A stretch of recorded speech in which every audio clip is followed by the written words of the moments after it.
Last time on D&D, featuring Adrian Silverstring, the human paladin, Morsus Firebeard, the hill dwarf cleric, Ragnarok, the Asmir warlock, Safrenia, the high elf cleric, and Don Kanan, the half-elf ranger.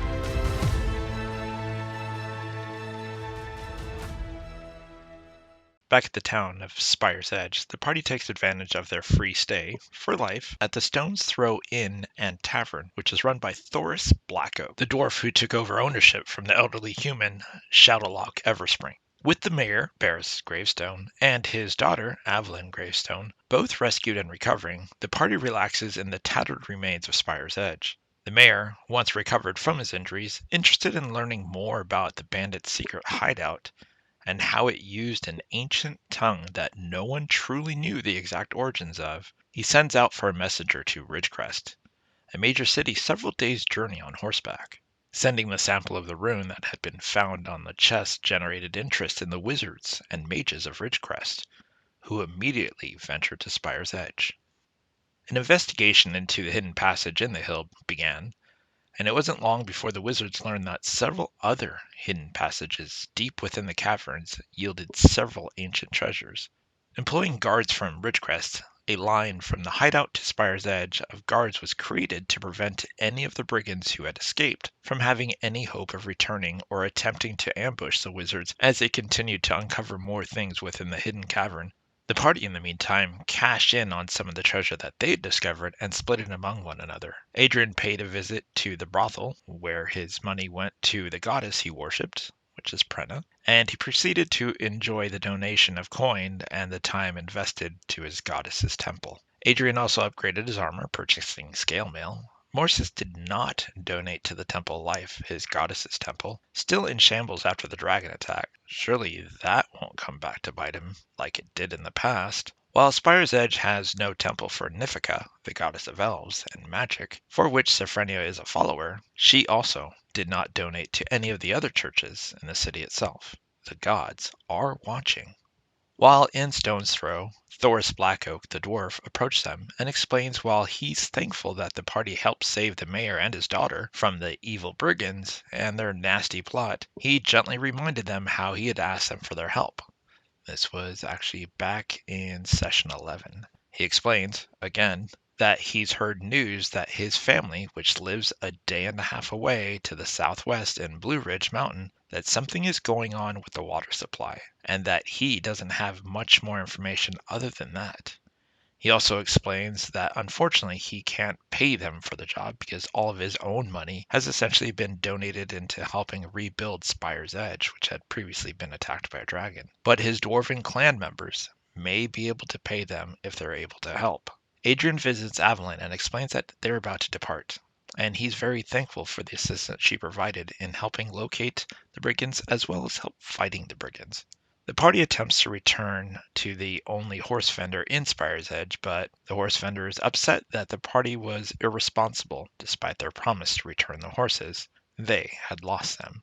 The party heads southwest based on the map given to them by Thoris Blackoak as to where the cave entrance is. Traveling through the plains on the first night, they notice a patch of tall grass is flat, not too far from them. Don Kanan goes into stealth mode and investigates what's happening and discovers it's a body laying flat in the grass. Ragnarok then approaches it and notes that it appears to be a dead dwarf. They discover a black shaft arrow with red feathers in the base of the dwarf's neck. Neither the shaft of the arrow, which is made of a black oak wood, nor the red feathers can be identified by anyone. Rolling over the body, they see the face is pale white, as if it too could have been poisoned. They also take notice that the badge the dwarf is wearing is a hammer with two hands crisscrossed in front of it. That was the symbol found inside Thoris Blackoak's tavern. It was his family clan's symbol. Adrian removes the arrow and keeps it in hopes of using it to identify who might have killed the dwarf.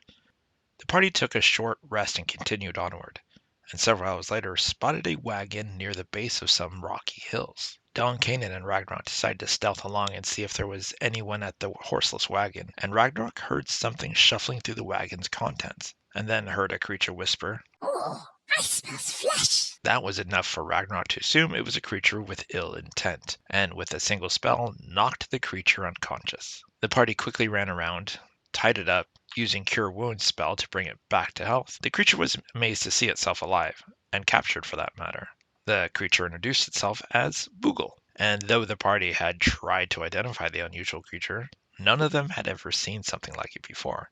It was a tiny creature with large ears, a large head, but a small body, and it stood no more than 1.5 feet tall. When asked if there were others, he tried to hold up his hand, but it was tied, and he said that there were many. The party engaged in some conversation with this simple-minded creature and learned that it left the caves in search for food, because the food resources were poisoned. The party checked the wagon and could see that indeed the crates in the wagon were all food. Food which had been sitting out for about 4 or 5 days under the sun and had become rotten.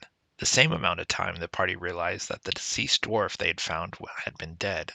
They did, however, notice that the crates were branded with a hammer and 2 fists, the same symbol as Thoris Blackoak. The party surmised that the dwarf that they found was probably in Spire's Edge, telling Thoris of the situation, how it had begun with the water supply being poisoned, which then bled into the food supply being poisoned. Thoris had probably provided food rations and a wagon and horse for his family clan member to get back when whatever it was attacked and killed him. The question remained who took the wagon about an hour away from where the body was.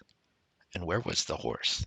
When Adrian drew the arrow that had been found in the dead dwarf's neck, this clearly frightened Boogle, who used his racial ability to dimension rift away.